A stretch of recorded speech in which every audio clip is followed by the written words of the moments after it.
Quem não está cuidando? Quem não está cuidando? Olha para o texto. Deus aparece e pergunta: Caim, onde está teu irmão? Aí o cara fala: porventura sou eu responsável pelo meu irmão? Aí olha o que Deus fala na sequência. Então Deus disse: o que você? Aí eu pergunto para você: o que ele fez? O que ele fez? O que ele fez? Por que ele matou? Quem não está cuidando? Aí tem gente que fala assim: não, mas eu nunca peguei uma pedra e taquei na cabeça do meu irmão, só neguei cuidado. Aí o irmão sumiu, e você diz: desapareceu. Não, quem não cuida mata. Se você não quiser assumir responsabilidade de onde você está, você também vai ter que saber que quando chegar a hora de prestar conta, Deus vai falar assim: cara, eu te responsabilizei com pessoas que foram seu irmão, que sentaram perto de você, que se relacionaram com você, mas você escolheu não cuidar de ninguém. Você precisa entender que negar cuidado aqui dentro é assumir a morte de alguém. Mas para pensar comigo aqui agora, junto. Amigo, o que você está fazendo aqui?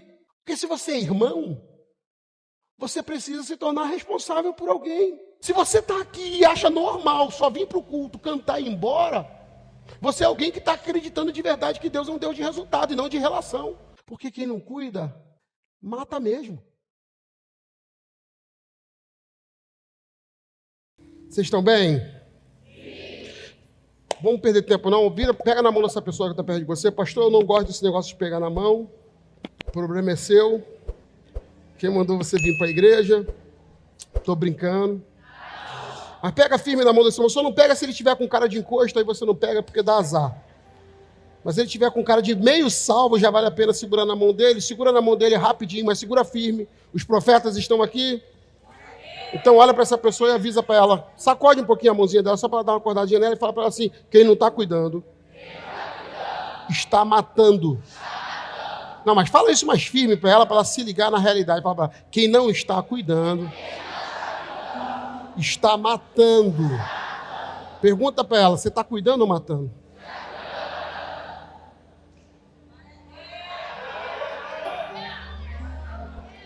Último dia do pastoral.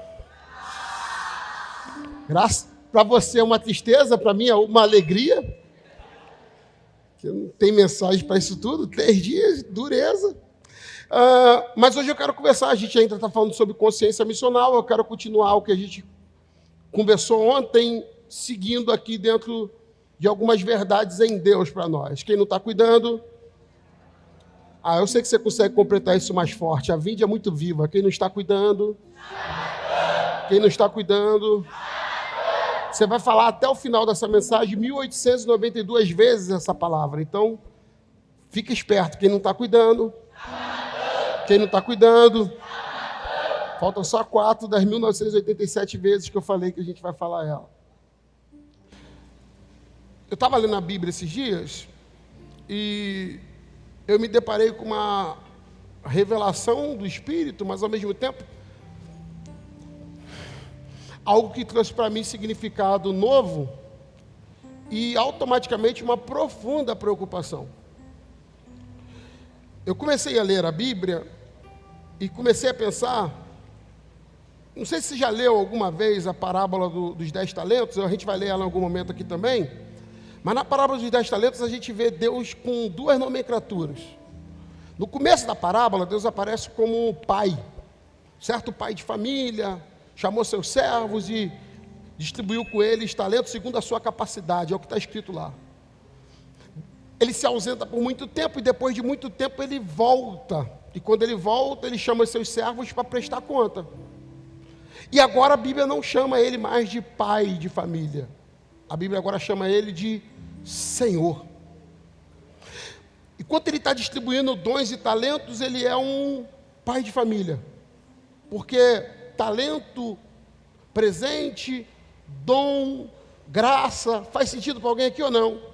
Então, como um pai amoroso, ele vai lá e distribui para você coisas que você é capaz de cuidar. Um filho, uma mãe, um pai, um ministério. Mas quando chega a hora de acerto de conta, a volta dele, aí já não é mais o pai. Agora é o Senhor.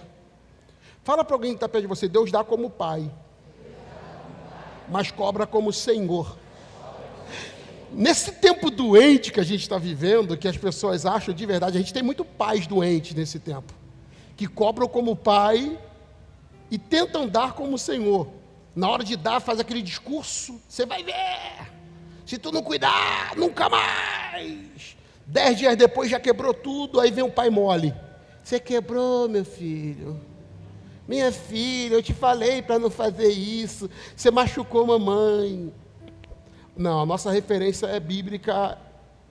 A nossa referência é bíblica, e na nossa referência bíblica a gente tem um Deus que dá como pai, mas cobra como Senhor. E aí, quando eu estava lendo sobre isso e pensando na ideia desse Deus que aparece cobrando como Senhor, e óbvio que o peso do Senhor tem a ver com quem está em juízo, mas para quem está em obediência, é uma bênção Deus como Senhor, porque o Senhor paga, o Senhor é justo, o Senhor não fica devendo nada para ninguém. Para quem está em juízo, é um problema, mas para quem está na obediência, uau, é fantástico. Só que aí eu comecei a ler sobre isso e falei assim, o que Deus cobra? E no seu ato de cobrança, Ele exige dessa pessoa que a pessoa o devolva. Na hora de Deus cobrar, como que é? Aí eu comecei a ler alguns textos, simplesmente na ideia de querer entender o que Deus cobra.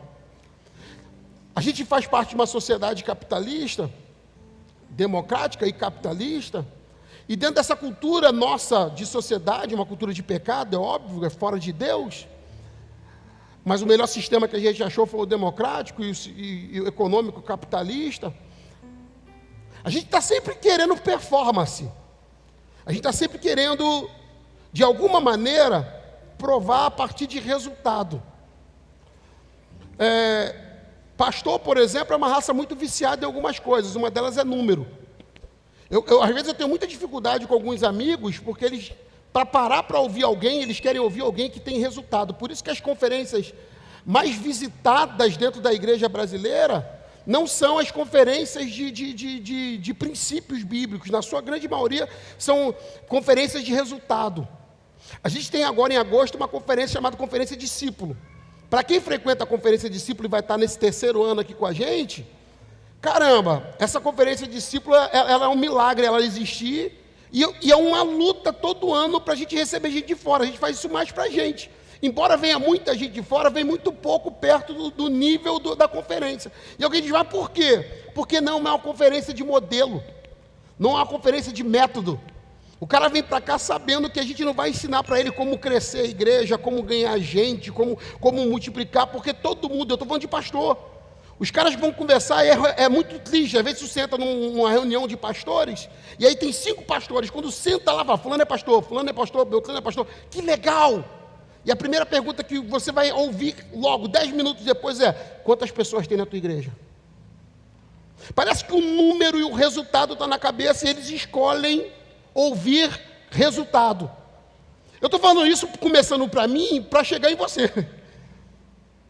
Um montão de gente aqui está infeliz no emprego porque ele pensou no resultado. Na hora de fazer faculdade ele diz, paga quanto? Não tem vocação nenhuma para aquela carreira, mas foi fazer porque pensou no salário. Não pensou na vocação, não pensou no bem-estar, não pensou na própria vida, pensou no resultado.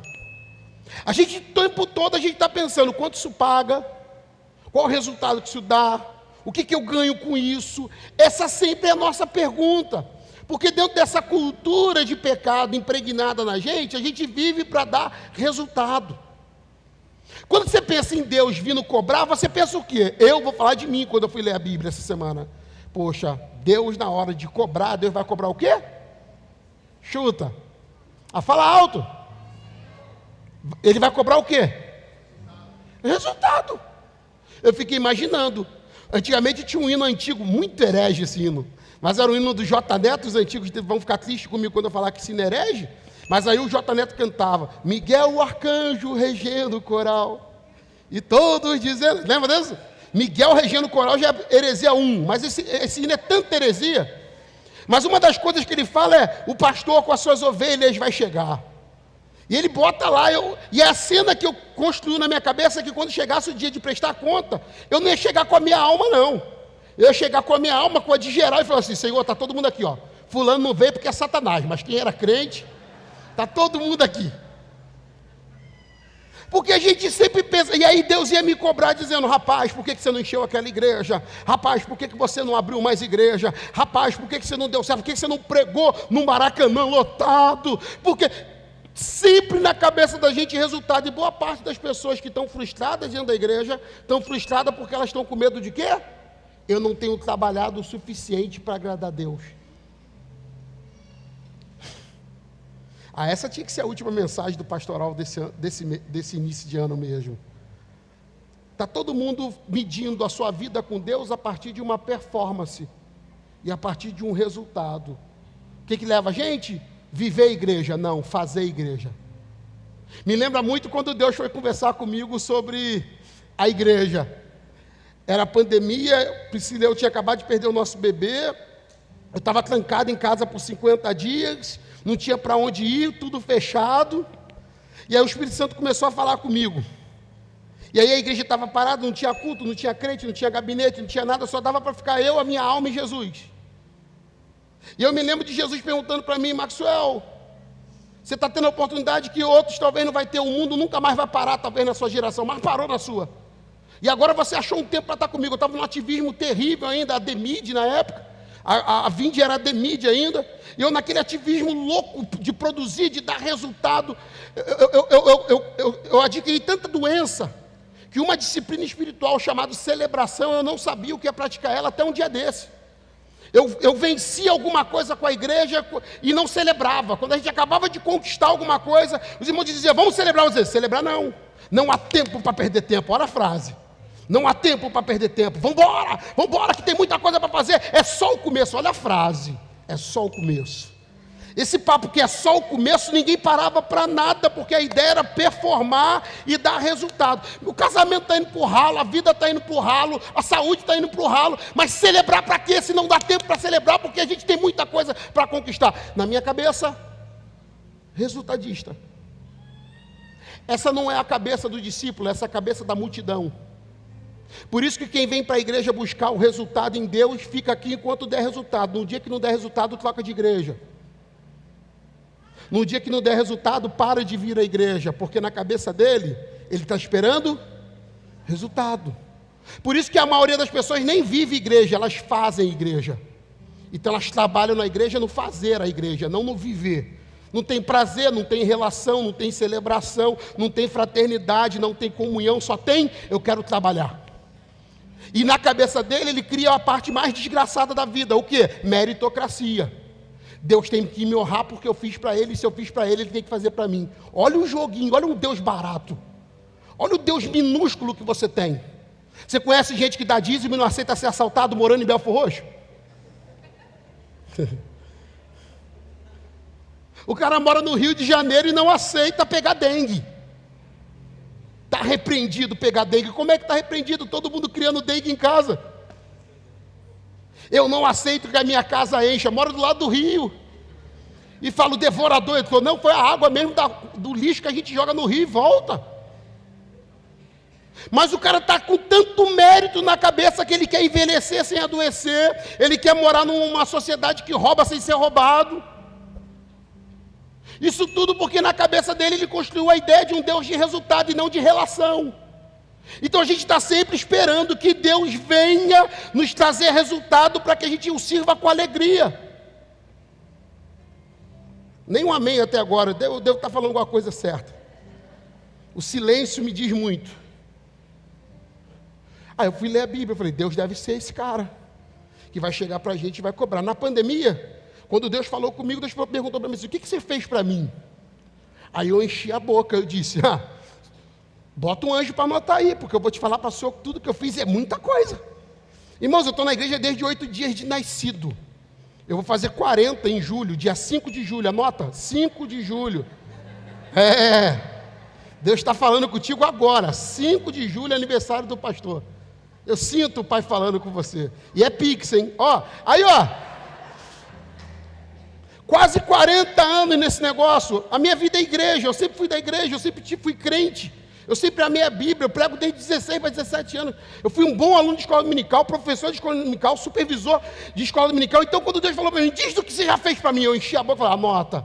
Olha a marra, cara. Acredite, eu fiz assim. 11 anos eu fui regente das crianças. E músico com qualidade. Toquei todos os instrumentos que a igreja tinha. O nível esquece, não tem gravação. Então, ninguém sabe se eu tocava muito ou tocava pouco. Eu só sei que eu tocava todos os instrumentos que tinha na igreja disponíveis. Superintendente de escola dominical, professor de seminário, e fui falando.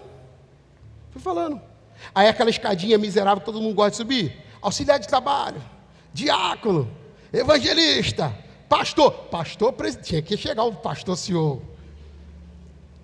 Só que o Espírito Santo, eu já aprendi isso com ele, que ele não pergunta para responder, ele pergunta para te desmontar. Em algum momento naquela conversa chorosa minha com ele disse, ok, é muito legal esse teu currículo. Quantos discípulos você fez para mim? E eu travei. Porque era normal naquele momento, eu era um pregador razoável em nível de Brasil, então era normal todo final de semana eu estar pregando em algum ginásio cheio no Brasil, e era normal eu fazer apelo e ver 200 pessoas aceitando Jesus, 300 pessoas aceitando Jesus. Eu falei, não, já botei muitas almas para o Senhor aí no céu. Aí os pessoas falaram, tem certeza? Porque fazer apelo e alguém aceitar Jesus é uma coisa, fazer discípulo é outra, Maxwell. Quantos discípulos você fez para mim? Quantas pessoas você formou Jesus nelas? E eu disse, como um bom pentecostal, pela misericórdia, nenhum. As pessoas falam, você tem trabalhado muito, eu reconheço isso, só tem um problema. O que eu mandei tu fazer, tu não fez. Você está fazendo coisas que são importantes, mas o que é fundamental, eu não te vejo fazendo. Foi bom ter aquela conversa, porque aquela conversa me levou para um alinhamento como igreja e o que a gente está vivendo hoje. Não há um movimento nessa igreja por resultado. Pastor, vamos fazer isso aqui para trazer gente. Não tem. Pode perguntar para qualquer pessoa aqui que trabalha mais próxima de mim, que toda a intencionalidade nossa não tem a ver com resultado mesmo. Nós vamos fazer conta junto? A gente acredita de verdade que na hora que for prestar conta com Deus, Deus vai aparecer com um relatório na mão e vai dizer para a gente o quê? Diz para mim o que você andou fazendo. E aí você vai começar a prestar conta dizendo, eu falei em línguas, eu fiz campanha 7, 14, 21, eu subi o monte mais alto da Baixada Fluminense, eu fiquei 15 dias sem comer, eu fiquei 21 dias comendo um legume igual o Daniel, que o jejum de Daniel não tem nada de Daniel. Mas a gente chama de Daniel e fica comendo legume para falar que é de Daniel. Aí você vai falar um montão de coisa e no final da história Jesus vai olhar para você e vai dizer assim, mas eu não vim aqui para prestar conta sobre isso não. Eu quero falar sobre as coisas que eu te dei responsabilidade e você não assumiu. O que eu faço é muito mais consequência daquilo que eu me responsabilizo, mas aquilo que Deus espera de mim não tem a ver com aquilo que eu produzo, tem a ver com aquilo que eu me responsabilizei, ou deveria ter me responsabilizado. Por que eu estou entrando nessa conversa aqui, né, no início dessa conversa? Porque pensa, começa a ler a Bíblia e você vai prestar atenção que quando Deus vai chamar os caras para prestar conta, essa conversa nunca tem a ver com produção, sempre tem a ver com responsabilidade. Lê comigo. Mateus 25, 21. É o que eu acabei de falar sobre a parábola dos 10 talentos. Ele dá 5 talentos para um, 2 talentos para outro e 1 para o outro. Todos eles, os que produzem igual. O que tem 5 fica com 10, o que tem 2 fica com 4, e o que tem 1, temendo, enterra. Quando ele aparece para prestar conta, ele vem como Senhor, ele olha para um deles, eu escolhi uma só, porque a passagem se repete, ele diz, muito bem, servo bom e o quê? Foste fiel no pouco, muito confiarei em tuas mãos para administrar. Entra e participa da alegria do teu Senhor. Vamos pensar junto, e deixa o texto aqui. Alegria em quê? O que o Deus disse sobre o seu servo? O que o servo dele é? Fala alto! O que ele é? O que ele é? Capaz? Habilidoso? Talentoso? Virtuoso? Ele é o quê? Se tu pegar a ideia de bom e fiel, você vai ver que tem a ver com caráter.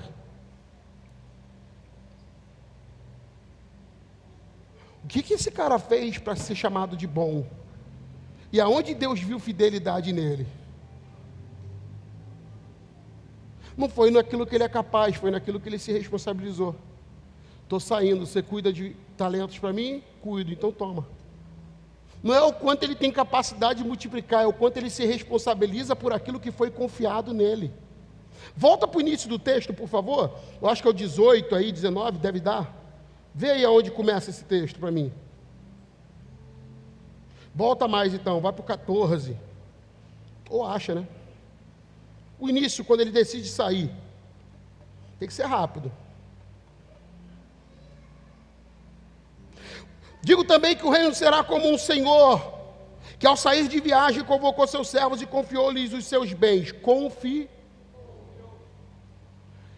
Toda essa relação é uma relação de... Fala para mim aqui agora. A sua mulher confia na tua habilidade ou no teu caráter?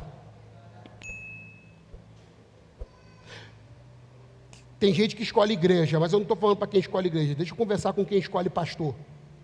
Quando você foi congregar numa igreja, eu acredito que você escolheu pastor em vez de escolher igreja.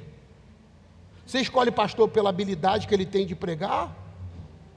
Ou você confia pelo caráter que ele tem? Não, faz conta aqui comigo. A gente não deveria olhar para o caráter? Ou não? É óbvio que isso é um problema da igreja brasileira, porque a igreja brasileira escolhe talento, não escolhe caráter. O cantor preferido do gospel da maioria das pessoas aqui é um adúltero, mas os outros gostam. Não fala assim dele. Às vezes o cara é um pregador bandidão, mas fala, prega tanto, tem uma unção. Então a unção resolve o problema do caráter, a gente ignora. Não é assim que Deus vê. Deus vê servos de confiança e por isso Ele dá a eles talentos. Deus não deu talento porque é habilidoso, Deus deu talento porque eles são confiáveis. Pergunta para alguém que está perto de você, Deus te vê confiável?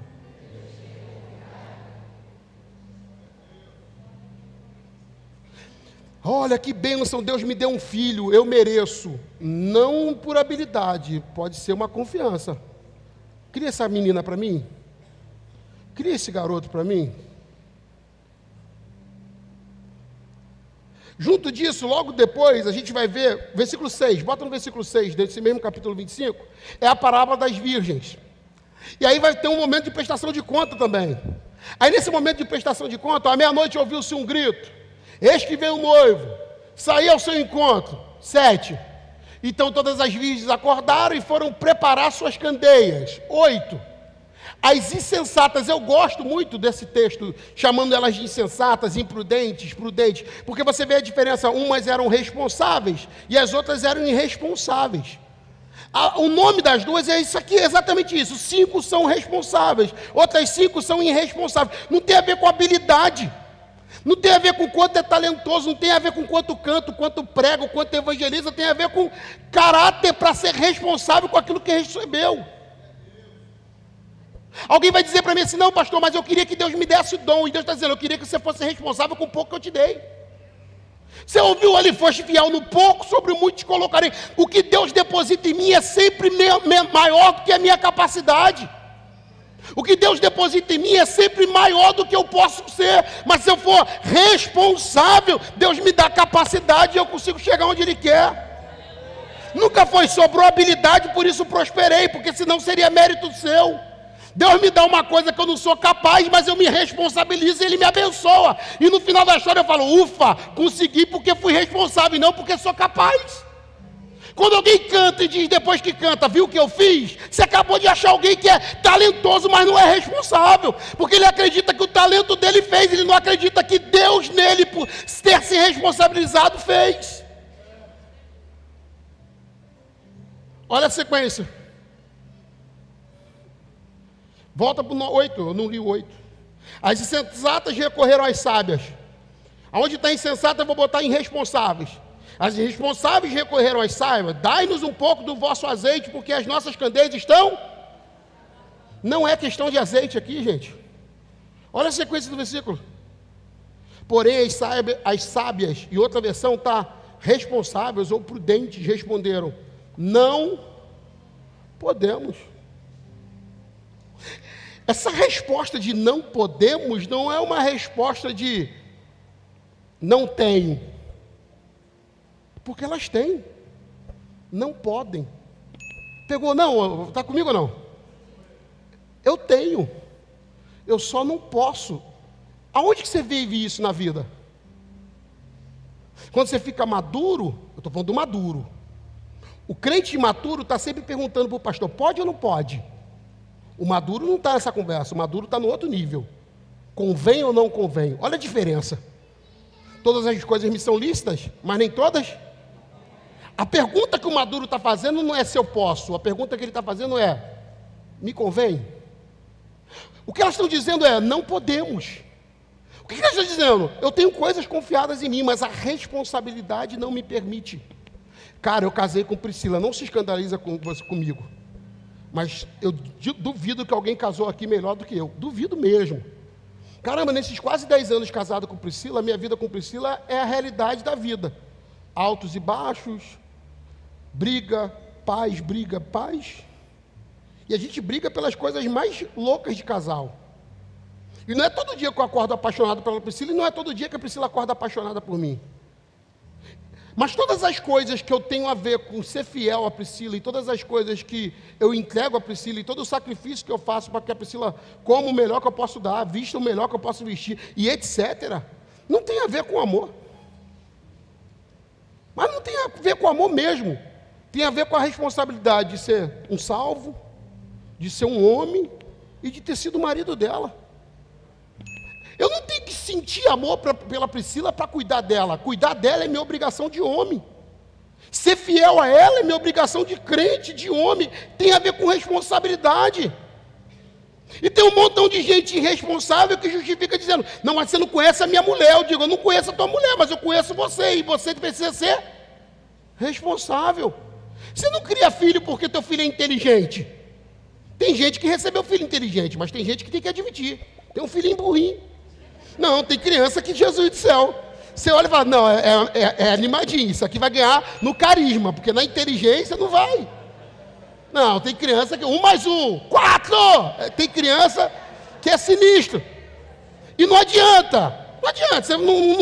Você pode olhar com o melhor olhar possível, não vai mudar a realidade do filho que você tem. Mas você não cria um filho porque você ama com toda a tua vida. Isso é romance. Tem um montão de pai querendo amar profundamente o filho, por isso que estão fracassando, porque o que você tinha que usar para criar teu filho não é o quanto você o ama, é o quanto você tem de responsabilidade para educar ele, para ele ser um legado para a próxima geração. Então a gente não se responsabiliza e quer levar no caráter e no talento, aí Deus aparece o tempo todo cobrando o quê? Responsabilidade.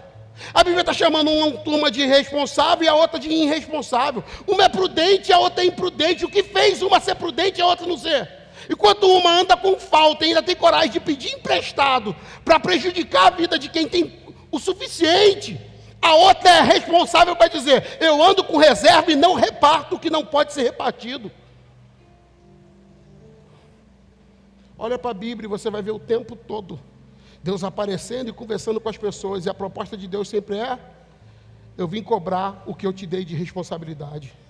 Segura na mão de alguém, com carinho, mas segura, e avisa para ele o que Deus te responsabilizou.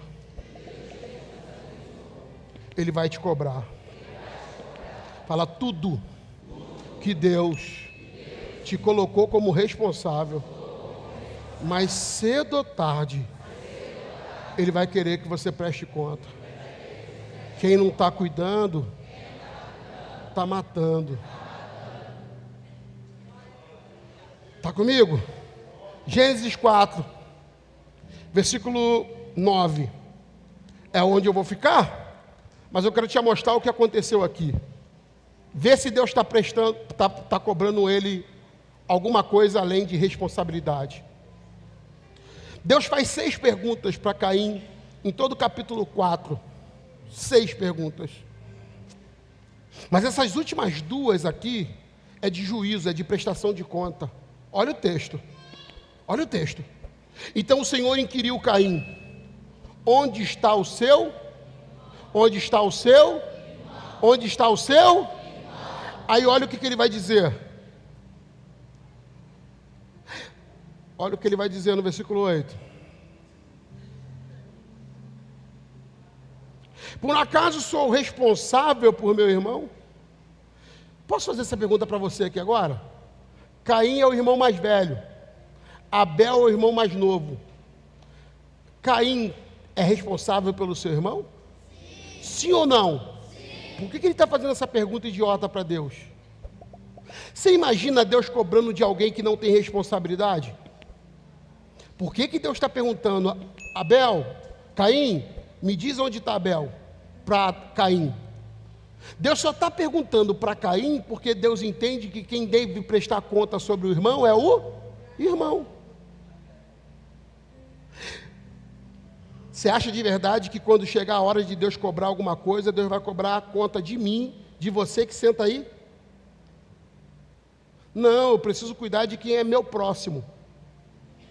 Abre as duas mãos rapidinho aí, mas abre mesmo, pede licença para quem for, mesmo que for alguém que você não conhece. Faz uma conta aí, vê em quantos você consegue tocar. Toca devagarzinho, mas faz a conta aí. Quantos você consegue tocar aí com a mão esticada? Vai lá, tenta aí.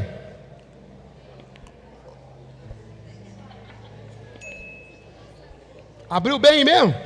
Olha para mim aqui. Quantos? 3. Quem conseguiu em 3? 4. Quem conseguiu em 4? Alguns conseguiram. 5. Quem conseguiu em 5? 5? Mais alguém conseguiu em 5? 6. Quem conseguiu tocar 6? Quem mandar papo de 8, eu vou mandar abrir a mão e vou olhar. Vai ser o exemplo, eu vou botar a câmera em cima para ver. Mentira ao vivo. Hein, fala para mim. 6.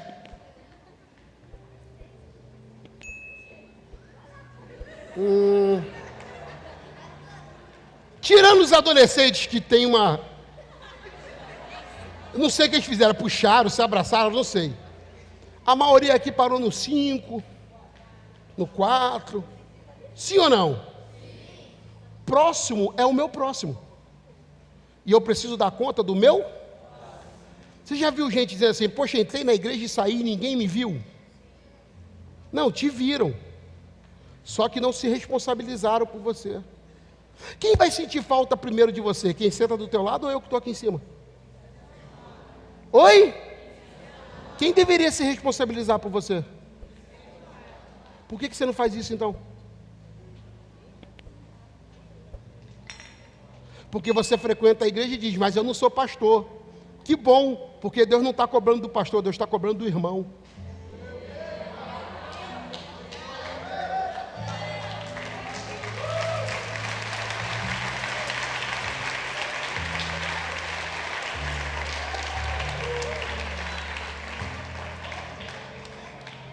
Você é irmão?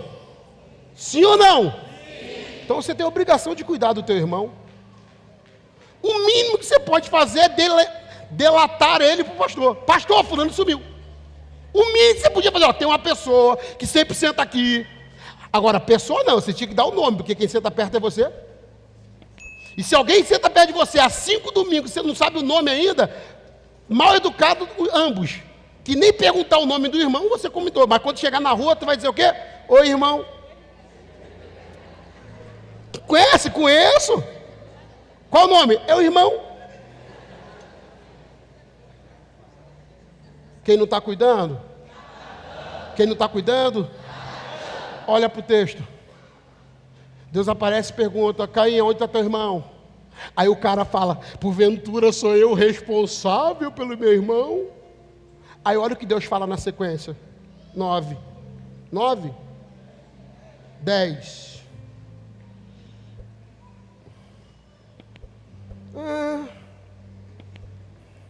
Então Deus disse, o que você? Aí eu pergunto para você, o que ele fez? O que ele fez? O que ele fez? O que ele respondeu? Qual é a pergunta que ele fez para Deus? Olha para ver, volta para o versículo 9 e lê. Qual é a pergunta? Por acaso sou eu responsável pelo meu irmão? Versículo 10. O que Deus perguntou para ele? O que você?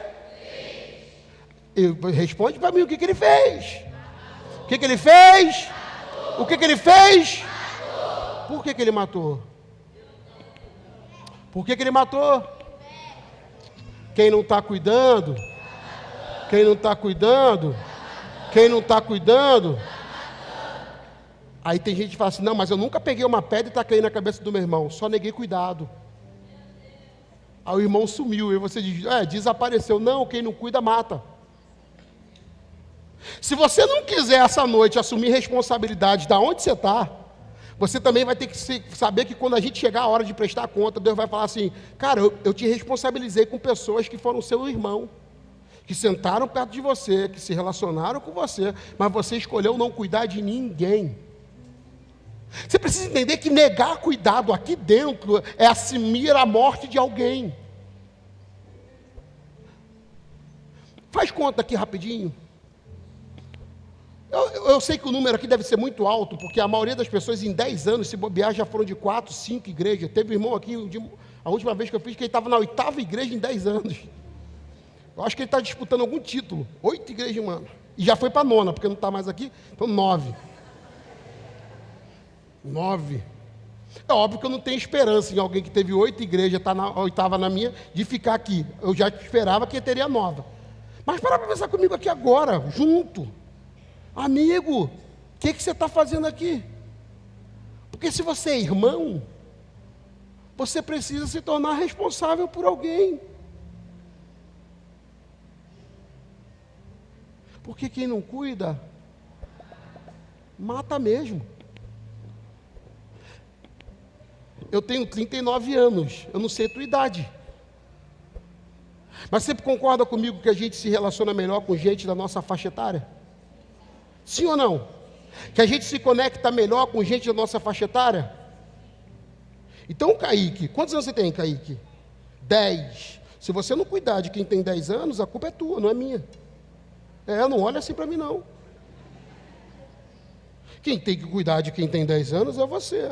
Porque quem não está cuidando, Kaique, está matando. É você que vai ter que arrumar um jeito de jogar online e falar de Jesus enquanto está jogando. É outra geração de evangelista. Se você está aqui e acha normal só vir para o culto, cantar e ir embora, você é alguém que está acreditando de verdade que Deus é um Deus de resultado e não de relação. O que me escandaliza nesse texto? E eu vou falar rápido para terminar. Eu tenho 10 minutos e eu vou terminar já. Eu vou voltar com essas mensagens que eu estou pregando esses dias, nos outros domingos, e eu prego ela até com mais afinco. Mas a verdade, eu queria que o princípio ficasse com a gente. Volta para o início do texto do capítulo 4, versículo 1, e eu vou ler ele com vocês até bater os 10 minutos que falta para terminar e orar sobre algo muito sério sobre a nossa Jerusalém. Adão teve relações com Eva. Bota a versão da King James, que esse versículo fica melhor nela. Ah lá, falei que ia ficar melhor? Adão teve relações sexuais com Eva. Adão é marido da Eva, Eva é esposa do Adão. Eu gosto da ideia da Bíblia deixar claro que gente casada transa.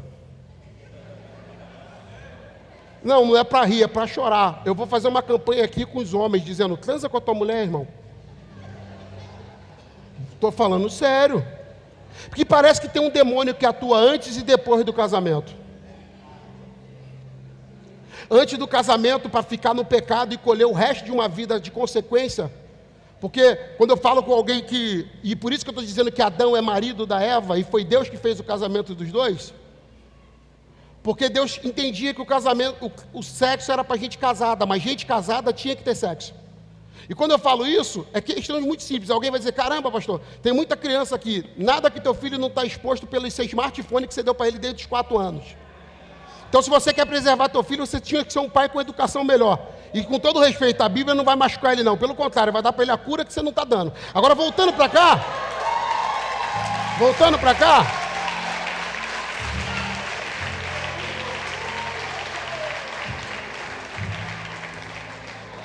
não, criança não está acreditando que a cegonha trouxe ele. Duvido que ele está acreditando que foi cegonha. Quem não está cuidando? Deus casou Adão e Eva, e como casado eles têm obrigações. Uma delas não é fazer filho, é transar. Sexo. E tem um demônio que atua na vida dos solteiros para quebrar princípio e ficar amaldiçoado o resto da vida. Quando eu vejo gente queimando fase para fazer sexo antes do casamento, pode olhar. Olha as nens que estão aqui no 2º casamento, no 3º casamento, no 4º casamento. E eu estou falando isso para mulher. Quem mais se ferra é mulher. Quem mais fica defraudada é mulher. Quem mais se arrebenta é a mulher. E boa parte das meninas, eu estou falando sério, que pegam um caminho de lesbianismo ou coisa do tipo, na maioria das vezes tem a ver com defraudação emocional. Não é tara, não é desejo, é um vazio dentro de si que veio com relações sexuais quebradas fora de lugares de propósito. Então lembre de uma coisa, você pode transar com quem você quiser, na hora que você quiser, só lembre que pecado, se for pecado, gera consequência. No caso do Adão e Eva, eles estão no Senhor, então transar gera filho. E que bom, porque quando os filhos nascem, os dois fazem questão de celebrar. Irmão, fazer filho sendo salvo e casado é uma bênção que precisa ser celebrada. E eu estou feliz, porque o povo dessa igreja casado está transante e frutífero. É um tal de nascer filho. Essa semana eu vou começar a obra aqui, eu vou fazer um berçário lindo ali, ó, só para as mães ficarem amamentando os filhos. E eu estou com medo, que eu estou achando que vai ficar pequeno, que é um tal de irmã engravidar. Tem as irmãs que ficam contando para mim, estou grávida, mas não conta para ninguém. Para mim. Ah, Jesus me guarda minha língua. Tem uma aqui que eu não vou dizer quem é, mas ela pediu para mim não contar para ninguém, está contando para geral. Eu não conta para ninguém, aí vem alguém falar para mim, pastor, vou falar um negócio para o senhor, mas não fala para ninguém não. Ela fala, fulana falou para tu isso, né? Isso. Eu falei, valeu. Não vou falar que é Joyce e Luan que estão grávidos, porque senão vai ficar estranho e tal. Mas é uma parada estranha.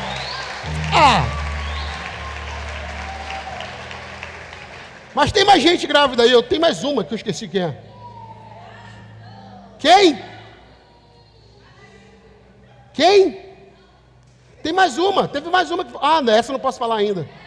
Não, essa está guardando segredo mesmo, essa é verdade. Essa eu não vou falar não, ela até orou agora pela live, eu não vou falar, não está entre nós. Olha, agora faz conta, olha.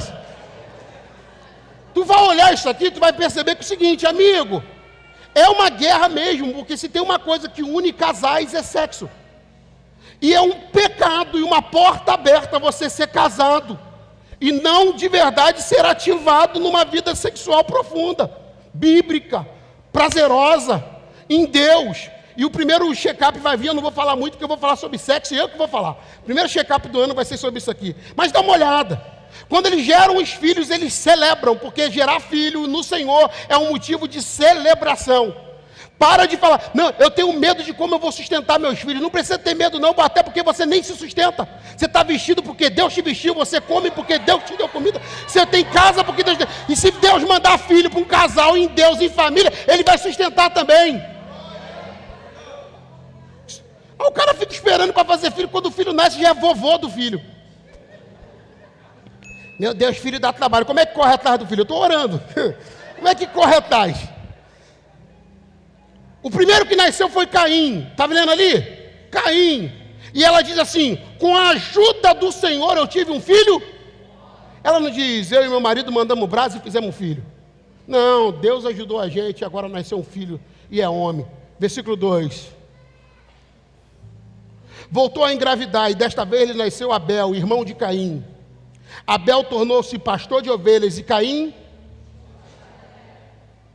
casal transante, casal que celebra o nascimento de filhos, casal que bota filho para trabalhar. Nem um amém agora, hein? Eu amo a ideia que os dois trabalhavam. E eu fico com medo de alguns homens, nem faz as coisas direito com a mulher, ainda não gosta de trabalhar, é difícil. Fica ruim. Mas aqui, tem aqui, ó. Cada trabalhador, e cada um tem um emprego. Qual é o emprego do Caim? Fala aí. E do Abel? Vamos fazer conta? Duas profissões que estão ligadas ao pastor, sumo pastor, Jesus. Quando ele fica cultivador da terra ou agricultor, ele está escolhendo a profissão do primeiro Adão, porque Deus colocou Adão para quê? Para guardar e cultivar o jardim. Lembra disso ou não? Quando Jesus ressuscita, uma das mulheres vão encontrar com Jesus, e o que elas veem naquela cena? Ela imagina que Jesus é quem? O jardineiro, porque Jesus parecia com o jardineiro depois de ressurreto.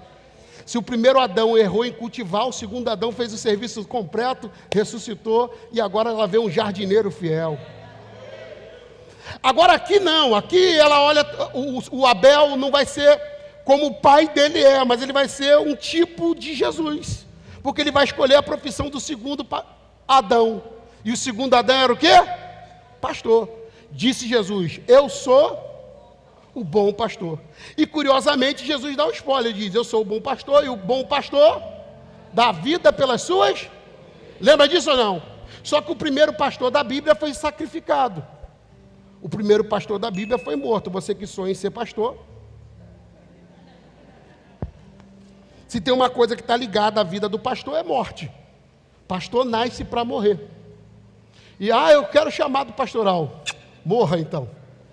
E faz parte, é assim que a gente é celebrado, essa é a vida. Pastor. Só que vamos fazer conta. Eu quero falar mais do Caim do que do Abel. Caim é o cara que cultiva. Caim é o cara que? Vamos fazer conta? Como o cara que cultiva, cultiva vem de quê? Cultivar. Eu já disse aqui um dia desse, cada marido aguenta a mulher que tem. Nenhuma irmã se manifestou. Cada marido aguenta a família que tem. Não, tu é homem, tu vai aguentar a família que você tem. Agora tem uma verdade aqui. Quando Deus coloca Adão num jardim, Deus coloca Adão para cultivar. O que é cultivo? Lembra de Paulo dizendo, um planta, outro rega e Deus que faz crescer? Nesse caso aqui é o seguinte, cultivar é polda, cultivar é regar, cultivar é propiciar ambientes que aquilo que está plantado cresça. E aí tem cara que vai ficar chateado comigo aqui agora, mas tua mulher é o homem que ela tem. Seus filhos é os pais que eles têm. De vez em quando tem criança aloprando na igreja e a mãe diz, eu não sei o que deu nele hoje. Eu falo, não sabe. Eu fico imaginando ele em casa. Não, porque só aqui que ele fica agitado. Eu falo, mentira. Porque ele vai ser em público o que ele já foi produzido. A gente cultiva as nossas relações, a gente cultiva nossos afetos, a gente cultiva. E o homem tem esse poder de geração, de cultivar.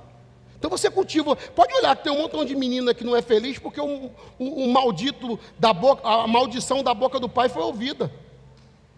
Você não dá para nada, você não presta, você é isso. O cara cultivou a semente de morte. Está no poder da gente, na palavra, no tato de cultivar e fazer crescer. Pastor, minha família está morrendo. Cara, se posicione como cultivador e faça crescer. Cultivo também vem a ideia de cultura ou culto. É por isso que quando chega a hora de cultuar a Deus, Caim é o primeiro que vai entregar o culto. Porque o cara do cultivo é o cara da cultura, o cara da cultura é o cara do culto. E como é o irmão mais velho, quem é que vai ensinar como que cultua? O irmão mais velho, porque o irmão mais velho é o responsável. Então ele é o primeiro a pegar dos seus legumes, das suas verduras, das suas frutas e entregar para Deus, porque ele estava estabelecendo a cultura. Aí a gente fala assim, mas Deus recebeu a oferta do Abel e do Caim? Não, tem um monte de coisa para a gente pensar, e vai estar muito além do sangue. Mas independente de uma coisa ou outra, você vai perceber que quem ditava a cultura é o mais velho, e o mais novo vinha atrás. Agora por que Caim vai perder para Abel? Por questões óbvias. Abel é pastor, e pastor conhece a oferta. Então é difícil o agricultor perder para um pastor. Não, pastor? Duvido do que você ganha de oferta com pastor. Dízimo, duvido que você ganha de dízimo com pastor. Sacrifício e entrega, pastor é pastor, rapaz. E aí a verdade é que quando chega a hora do Abel ofertar, ele supera mesmo. Só que o cara do cultivo é o Caim, só que o Caim se perde num culto. E a morte entra na vida do Caim num culto. E o desvio dele se dá num culto, onde Deus fala, mas ele não ouve. Deus me livre ir para o culto e sair do culto me tornando um assassino em vez de um responsável. É num culto onde Deus fala, mas Caim escolhe não ouvir, que ele sai para matar. Quando na verdade ele deveria sair para ser guardião do pastor que Deus deu para a família dele. Quando Caim mata Abel, a gente precisa entender uma coisa.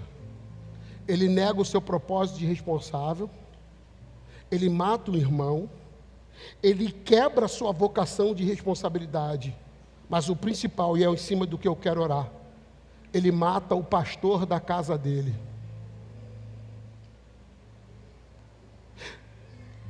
Você acha que eu sou um bom pastor, talvez. É que você não viu o próximo pastor da vinde. Você acha que essa galera trabalha muito como voluntária, é que você não viu a próxima geração quando chegar a vez deles.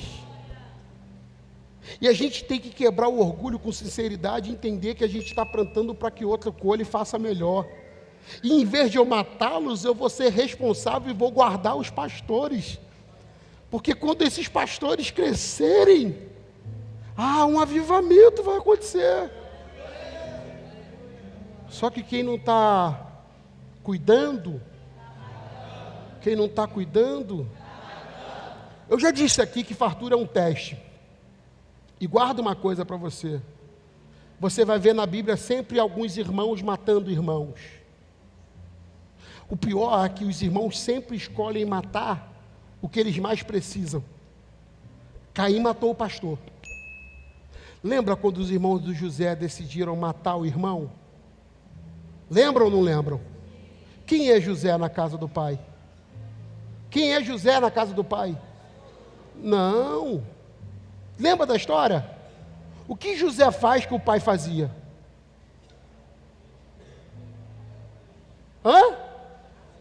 Fala alto. Sonho. Sonhar. Jacó teve um sonho quando garoto. Lembra não? Dormiu, travesseiro de pedra, viu uma escada, anjo subindo, anjo descendo. Lembra disso ou não? E mais ninguém nunca mais sonhou na casa. Jacó tem um sonho. José cochilou, já tem um. Quando José reaparece na casa dos irmãos contando o sonho, os irmãos não sabem tratar a inveja, não sabem tratar a frustração, não sabem tratar a raiva, e eles fazem uma escolha desgraçada. Sabe qual? Em vez de eu ser o irmão mais velho que preserva, eu vou matar esse sonhador aqui. Eu já vivi muito tempo na igreja, eu já vi a gente matar os pastores, eu já vi os irmãos mais velhos matarem os sonhadores. José não é só o que sonha, José é o que interpreta o que se sonha. Quando o tempo vem lá na frente e chega uma fome, olha a Bíblia, no tempo dos 3 patriarcas houve 3 fomes. No tempo de Abraão, Abraão vai para o Egito e sai do Egito rico. No tempo de Jacó, de Isaac, Isaac fica em Gerar, e quando termina a seca, ele está rico.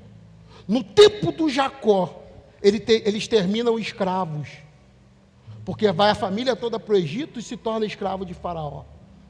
O que aconteceu?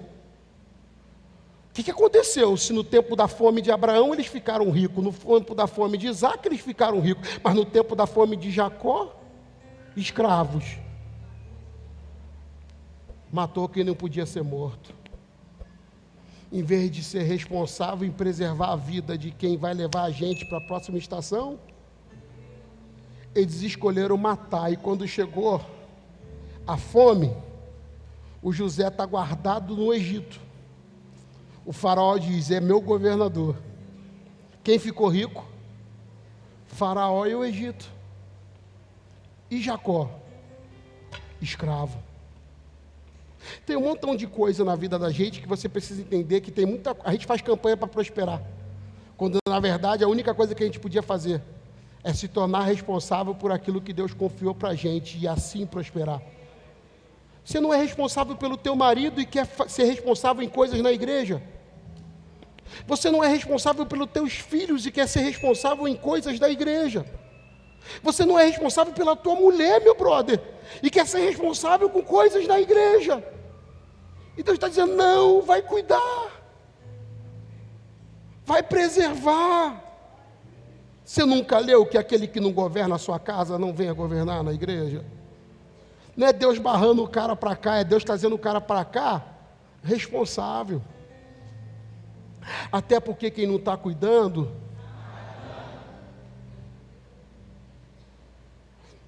Coloca a mão no seu coração, por favor.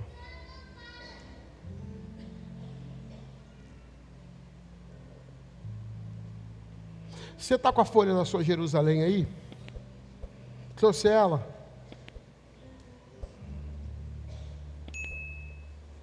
Você recebeu ela aí na porta? Está com ela?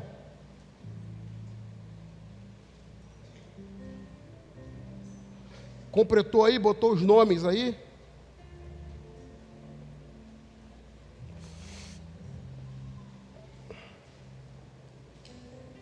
Deus essa noite não está perguntando se você sabe pregar, se você sabe cantar, se você tem talento. Essa noite Deus está querendo saber se você consegue ser responsável. É incrível como tem pessoas que são responsáveis com coisas importantes, mas não conseguem ser responsáveis com coisas fundamentais. Tem homens aqui que quando eles morrerem, os filhos vão dizer, os filhos que estão desviados, meu pai era muito trabalhador. Eles não vão poder dizer, meu pai era um pregador do evangelho que salvou a minha alma. Porque o pai está muito focado em ser trabalhador. Que bom, né? Mas é trágico, porque enquanto você está ocupado trabalhando, só trabalhando, sua família está perdida, porque você não tem 50 minutos da tua semana para falar de Jesus para alguém. Tem um montão de gente aqui que, se morrer hoje, vamos dizer, nossa, estudiosa, começou uma carreira e virou na carreira e, nossa, foi do nada ao tudo. E vão celebrar isso. Mas não vão poder dizer, responsável com a palavra que recebeu e com o evangelho.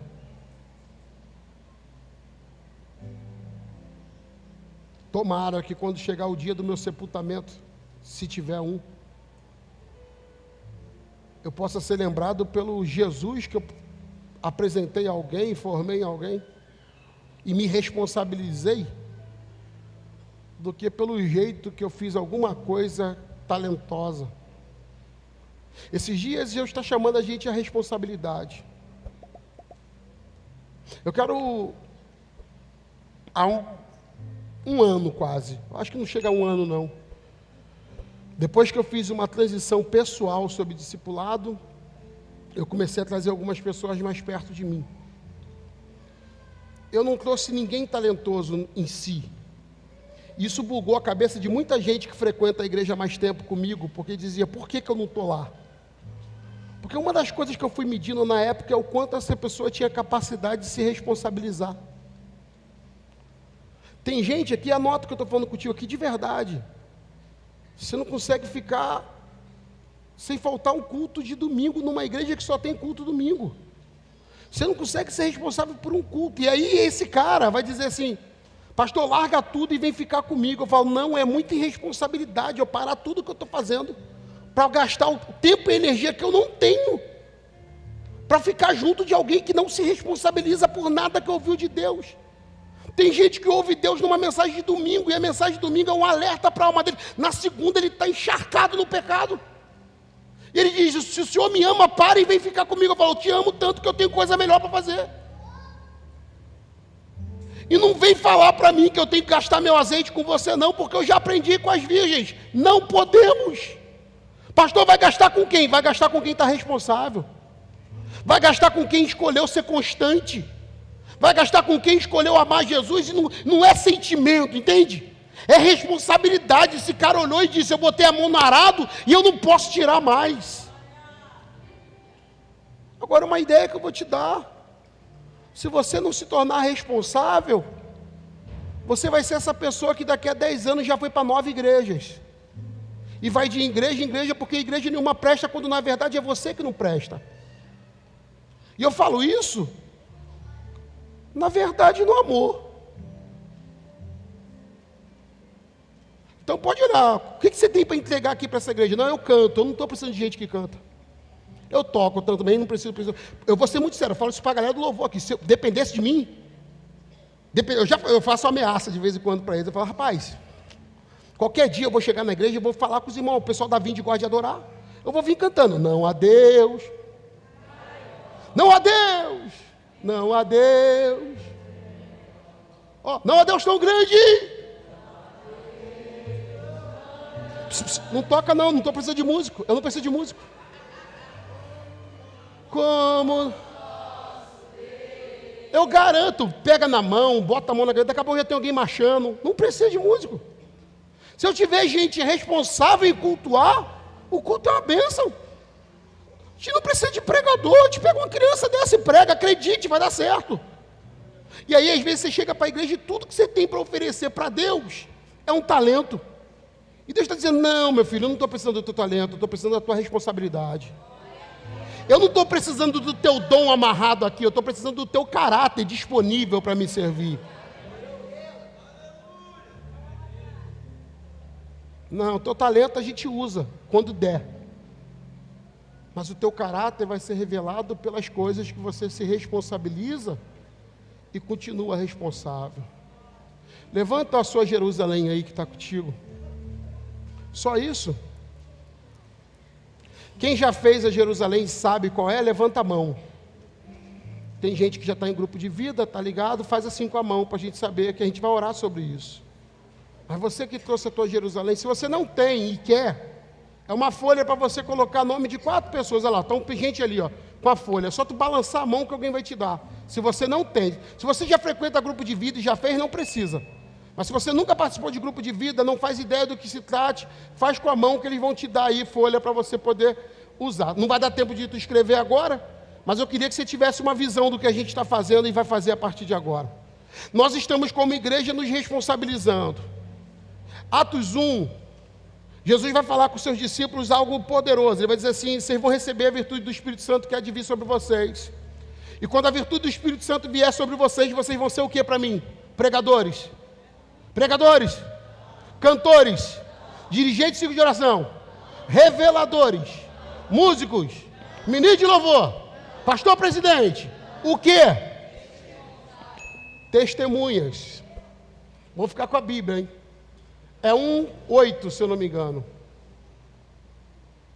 Testemunhas.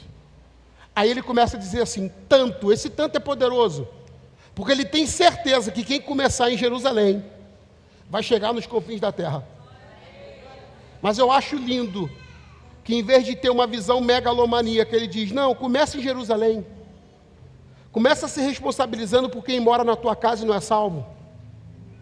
Começa se responsabilizando por quem mora no teu quarteirão e não foi alcançado pelo Evangelho. Começa se responsabilizando pelos teus parentes que moram perto de você. E aí? Calma. No tempo você chega nos confins da terra. Mas começa aonde você está. Se eu tivesse que fazer uma oração hoje, e a gente vai começar aqui, começa orando por quem está perto de você. Entende o que eu estou falando ou não? Arruma um tempo para orar. Talvez essa pessoa que está dormindo do teu lado, igual a Luciana ali, ó, alguém que está dormindo do teu lado, você começa orando por essa pessoa, Deus, Senhor, revela, acorda ela para a vida, meu Pai. Traz ela de volta de Nárnia. Você começa orando, sempre ela. Você vai orar por alguém que está perto de você. Mas agora escuta, eu não quero orar por você te abençoando, eu quero orar por você me responsabilizando. Quer ver um negócio aqui? Quem sempre senta perto das mesmas pessoas? Levanta a mão, quem sempre está sentando perto das mesmas pessoas, levanta alto para ver. Tem gente aqui que eu sei que sempre senta perto um do outro e está com a mão abaixada. Quem sempre senta perto das mesmas pessoas sempre? Levanta a mão para eu ver aqui agora, rapidinho. Jesus.